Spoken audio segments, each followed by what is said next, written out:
Mais tout d'abord, direction l'Égypte. Nous avons appris un peu plus tôt qu'une montgolfière transportant environ 20 personnes, dont des touristes, s'était écrasée aujourd'hui près de Luxor. Nous allons tout de suite joindre notre correspondant en Égypte, Ashraf Massoud, pour en savoir plus. Ashraf, bonjour. Bonjour. Dites-nous quelles sont les dernières nouvelles sur cet accident. Alors, on s'est réveillé ce matin avec cet accident de montgolfière à Luxor. Il faut quand même expliquer que Luxor, c'est une ville touristique où c'est considéré comme un musée ouvert.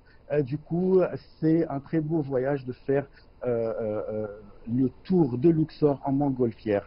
Là, c'était un accident qui a causé la mort d'un touriste sud-africain et a causé aussi 7 blessés. Les blessés sont été transportés à l'hôpital de Luxor. Les nationalités de ces blessés sont des Français, des Australiens et des Sud-Africains. Là, on n'a pas vraiment beaucoup d'informations concernant l'état de blessures et l'état de santé de ces blessés, mais quand j'ai pu contacter un médecin à l'intérieur de l'hôpital de Luxor, il m'a rassuré qu'il n'y a pas vraiment d'état grave parmi les blessés. Les autorités égyptiennes ont déclaré que cet accident pourrait être dû aux fortes puissances de vent actuellement qui frappe la ville de Luxor, comme ça frappe toute l'Égypte en cette période de l'hiver. Si je rappelle de quelques accidents de montgolfière à Luxor, on se rappelle qu'en 2013, c'était l'accident le plus grave de montgolfière avec un accident qui a causé la mort à 19 personnes, tandis que à cause d'une montgolfière qui a pris le feu.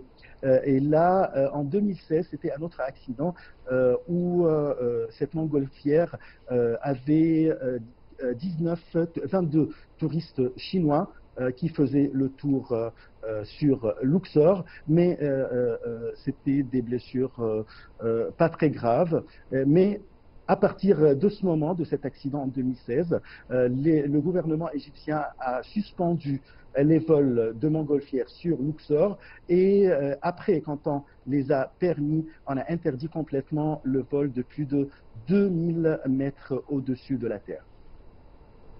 Merci Ashraf pour ces précisions.